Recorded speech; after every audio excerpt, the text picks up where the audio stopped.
I think traditionally one of the more harmful things that used to linger in the medical profession was the idea that adjustments really were only to prevent somebody from overtly failing or leaving the profession. And I think it's been really positive that we've actually had that real shift that talks more about equity and the idea that it's actually about the overall experience, making sure that we have the equal opportunity to enjoy our careers and actually to not suffer as a result of staying in the workforce. My name's Seb. I am a part-time GPST3, so my final year of training as a GP registrar, and the other part of my week I am an academic. So right now we are stood in my clinic room. When I started here, the surgery really kindly gave me permission to rearrange stuff and to be in a single room. The main thing was thinking about sensory adjustments for myself. But you had a patient chair here, so the patient was sat against the wall, facing out, and it did mean that if you opened the door, it used to hit their shoulder a bit. And then the desk was here, so I would have sat here typing. Issue for me with that is I'm very distractible.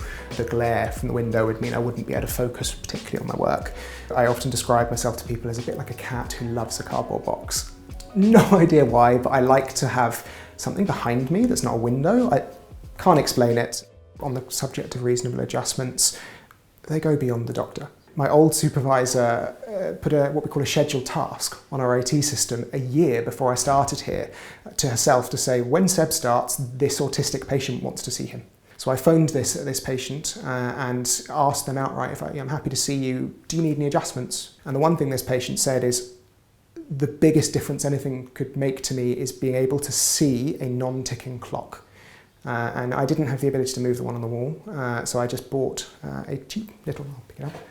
I bought a little clock and I popped it down here, and actually first thing that patient said when they came in was, you bought a clock, and it really helped instantly solidify a positive relationship with that patient. You wouldn't think such a small thing would make such a big difference, so I like to check, and ever since I've had this little clock on my desk just in case any future patients do feel comforted by the ability to see it next to them.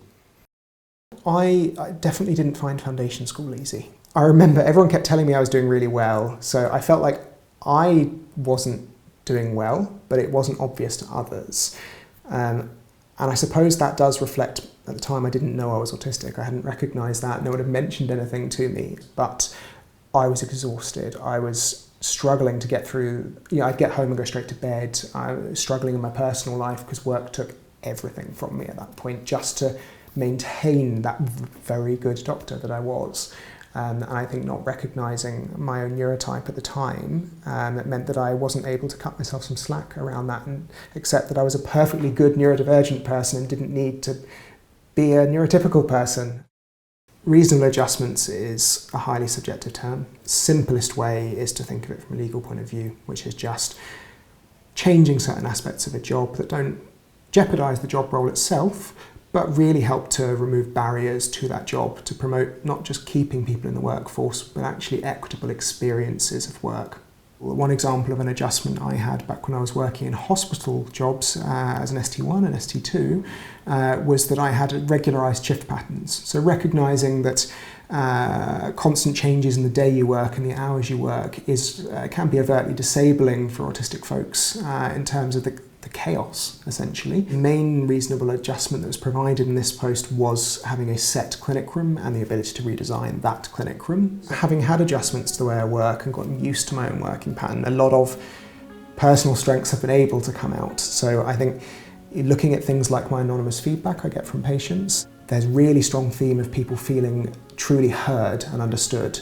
And I think part of that comes particularly from my being autistic. A lot of autistic folks, we describe the fact that we have grown up not naturally getting communication, so we've had to work on it. We're used to having to analyse and having to think and pick up social cues, which neurotypical people will often perhaps take for granted because there's a general way that people do communicate. I think that's a real strength that, having had adjustments, meaning I'm not overtly more stressed than I might have otherwise been, that's a real strength I've been able to bring to the job. My supervisor, Aruni, and I work together really closely and really collaboratively. We have a catch-up usually once every other week, so we call it tutorial time. How was it working as a doctor? Has the adjustment made any difference to how you see your career going? Quality of life is better, that's for sure. I think I internally struggled a lot in foundation by sacrificing myself to do as well as I could in a largely unadjusted job because we didn't recognise my neurotype. I suspect we may be losing trainees who haven't had adjustments made. Do you think that's happening? Oh, undoubtedly.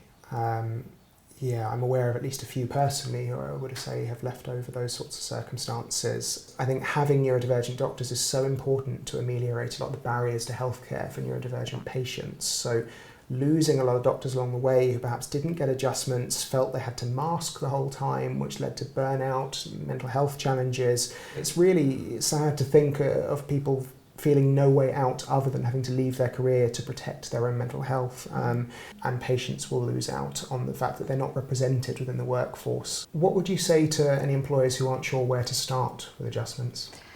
I think we are increasingly recognising, especially in trainees, the difficulty that maybe we need to explore more, ask more questions. Is there something going on at home? Is there mental health difficulties? Are you struggling with a particular aspect of work? Basically be open with our questioning. I think to have an open, honest working relationship, you have to know more. I think the more positive and the more open these sorts of discussions are, the more likely trainees probably are to disclose and therefore to have more positive experiences in the workplace. I think when there's still any lingering culture of silence or thought that the people might be frowned upon for just disclosing being neurodivergent, people are probably more likely to stay silent and therefore not receive adjustments. But the aim is to help somebody to thrive and to get that equitable experience, and if we do it well enough, we can sometimes shift where challenges can become quite significant strengths. Sure. I think it's probably quite exciting to have skilled members of the team who we perhaps otherwise wouldn't have had. With anything, it's acceptance, it's knowledge, it's embracing it. I think it makes for a positive change.